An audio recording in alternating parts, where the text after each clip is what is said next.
जनसंवाद एक सार्थक पहल को लेकर अपने दर्शकों के बीच पहुंच रहा है। जनसंवाद अपने दर्शकों से आग्रह करता है, निवेदन करता है, अगर है आपके पास कोई सच्ची खबर, कोई अच्छी खबर, तो उसे हमारे व्हाट्सएप नंबर पर उस खबर को भेजिए, अपना नाम और अपनी लोकेशन भेजिए। आपके नाम से हम उस खबर को प्रकाशित करेंगे, क्योंकि खबर जन जन तक पहुंचाए, यही है जनसंवाद का वादा। नमस्कार, आप देख रहे हैं जनसंवाद 24x7। 5 फरवरी 2025 को दिल्ली में नई सरकार के लिए मतदान होना है। इस मतदान के लिए सभी राजनीतिक दलों के प्रत्याशी नामांकन दाखिल करेंगे। आज बात कर लेते हैं उसी नामांकन पर। नामांकन विदेशों में भी होते हैं, जहां पता नहीं लगता कब राजनीतिक दलों के प्रत्याशी अपना नामांकन कराए। ये पता सिर्फ हिंदुस्तान में लगता है। कहते हैं एक पिता जब लड़की की शादी करता है तो कोशिश करता है कि सभी मेहमानों को खुश किया जा सके।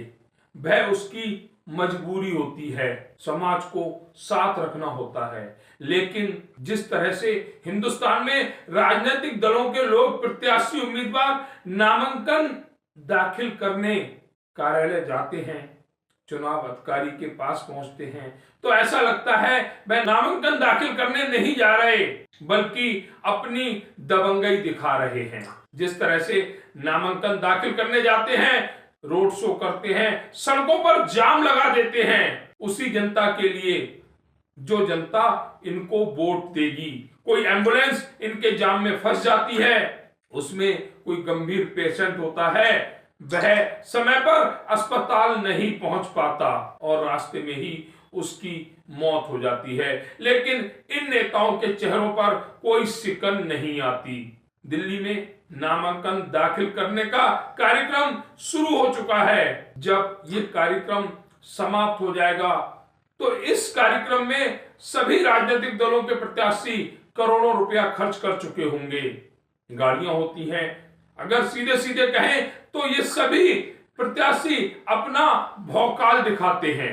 वह दिखाते हैं कि जनता कितनी उनके साथ है। और ये जनता कोई दिल्ली की जनता नहीं होती। कुछ राजनीतिक दलों के प्रत्याशी बाहर से अपने चाहने वालों को बुलाते हैं, अपने बड़े बड़े नेताओं को बुलाते हैं, जबकि किसी की कोई जरूरत नहीं होती। नामांकन दाखिल करना है, 5 लोग जाकर भी नामांकन पत्र दाखिल कर सकते हैं, परंतु फिर भौकाल कैसे दिखाएंगे? फिर ये कैसे दिखाएंगे कि उनका क्षेत्र में दबदबा कितना है? जो कार्य सहूलियत के साथ हो सकता है, उस कार्य में दबंगई दिखाई जाती है, अपनी पहचान बताई जाती है। जिस तरह से दिल्ली में अब नामांकन दाखिल करने का सिलसिला शुरू होगा, दर्शक देख पाएंगे कि जो रास्ता 20 मिनट का होना चाहिए, उस रास्ते पर 2-2 घंटे निकालने पड़ेंगे, क्योंकि राजनीतिक दलों के नेताओं को, प्रत्याशियों को नामांकन जो दाखिल करना है, उन्हें दिल्ली की जनता की चिंता नहीं है, उन्हें सिर्फ अपना भौकाल दिखाना है। और यही भौकाल जीतने के बाद जनता को दिखाएंगे, उस जनता को जिसके वोट से वह विधायक बनेंगे, मंत्री बनेंगे, मुख्यमंत्री बनेंगे। लेकिन जीतने के बाद जनता के प्रति कोई भाव इनका नहीं होता। दल चाहे कोई भी हो, उम्मीदवार चाहे कोई भी हो, लेकिन जनता के प्रति ईमानदार रहने वाला 100 में से कोई 2 या 4 की ही संख्या होगी। बाकी सब तो सिर्फ अपने फायदे के लिए जनप्रतिनिधि बनते हैं, अपनी धन संपदा बढ़ाने के लिए जनप्रतिनिधि बनते हैं। जनता के लिए तो कोई ही अपना फर्ज निभाता है, ईमानदारी से अपना कार्य करता है।